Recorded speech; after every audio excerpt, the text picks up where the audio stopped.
When it comes to the risk management of bond portfolios, duration and convexity are the basic measures.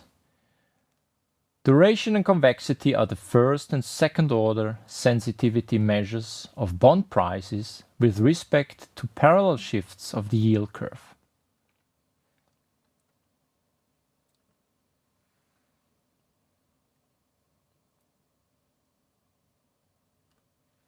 So let's consider a fixed coupon bond with cash flow dates T1, T2 up to Tn, so with maturity Tn.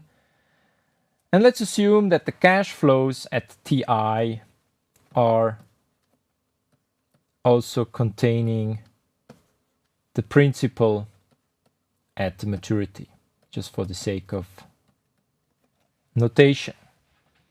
To further simplify the notation, we assume that small t now is 0, so that we don't have to write Ti minus small t all the time. And we also abbreviate the Ti yield just by the letter Yi. So then we have seen and we have learned that the price at time 0 of this bond is given by the sum of the discounted cash flows Ci. The question we are going to study now, how does this price change? The duration of the bond is defined as the relative first-order sensitivity with respect to a parallel shift of the yield curve. Formally speaking, let S denote the parallel shift. Then we differentiate the price of the bond as a function of S with respect to S at S equal to 0. We divide it by the current price and we take a minus sign in front by convention in order to get a positive expression. From that expression, we can also see that duration is a weighted average of the coupon payment dates T1 up to Tn. In other words, the duration of a zero coupon bond with maturity T is simply given by T.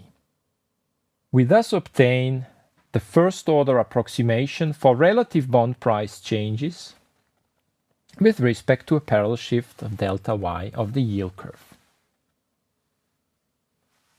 As an example, assume that the yield curve is flat 3% and consider a bond with maturity in 10 years and annual coupon payments of 6% on a principal of 100. Its price is 125.14. The duration, plugging in the formula you can compute, is given by 8.06. As a second example, we again assume the yield curve is flat 3% and we consider a 5-year maturing bond with annual coupons of 3% on a principal of 100. Again, it is an easy exercise to compute the price and the duration. Now let's apply the duration to immunize the value of a bond portfolio with respect to small parallel shifts of the yield curve. So let us denote by pi of s the value of a portfolio to be hedged as a function of the yield shift s. Let hs denote the value of the hedging instrument as function of s. Now immunization with respect to small parallel shifts of the yield curve then means we want to find Q, the number of hedging instruments we want to hold, such that the hedged portfolio is first order immune against parallel shifts of the yield curve. Now the solution is given by this expression, which again is given in terms of the duration of the portfolio to be hedged and the duration of the hedging instrument. Let's look at an example and let's revisit the examples 1 and 2 from the bond durations. Let's immunize a long position in one 10-year bond with 6% coupons by holding Q units of the 5-year bond with 3% coupon. Now, given what we have seen on the previous slide, the solution is given by minus 2.14. This means that one should short 2.14 units of the 5-year bond in order to hedge one long unit of the 10-year bond. This figure shows us the performance of this hedge. The red line is the value change of the immunized portfolio as a function of the yield shift S. In other words, when there is no yield shift, the value change is 0. And as we can see from this figure, no matter whether the yield curve shifts up or down, the value change is positive in this case. That's a good hedge. The convexity of the bond is defined as relative second-order sensitivity with respect to a parallel shift of the yield curve. Formally speaking, here is the bond price as function of the yield curve shift S.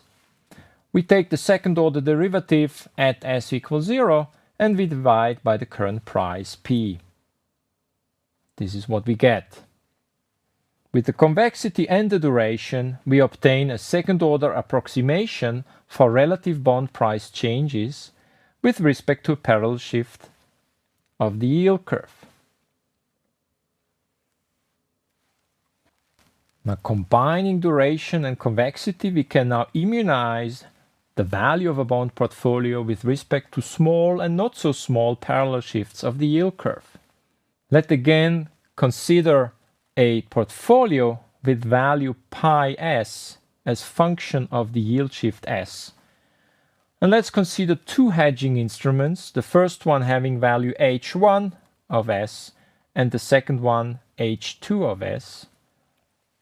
We want to find Q1 and Q2 such that the portfolio consisting of the original portfolio plus Q1 units of the first hedging instrument plus Q2 units of the second hedging instrument is having a 0 first-order sensitivity with respect to parallel shifts and a 0 second-order sensitivity with respect to parallel shifts. The above system can be equivalently expressed as a linear system in terms of the duration and the convexity of the original portfolio and the hedging instruments, along with their initial prices. This is a simple linear 2x2 system. The solution is given by inverting the 2x2 matrix as shown on that line. d pi denotes the duration of pi, c pi denotes convexity of pi, and similarly dhi and chi denote the duration and convexity of the hedging instrument hi. As a numerical example, we consider a portfolio with price 32,863.5, duration 6.76 and convexity 85.329. Along with this portfolio, we consider two hedging instruments with price, duration and convexity data given here.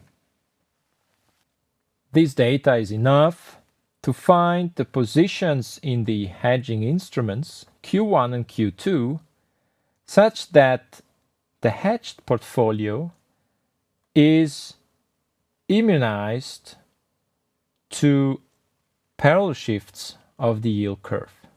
The solution is you should buy 140.3 units of the second hedging instruments and sell short 304.8 units of the first hedging instrument.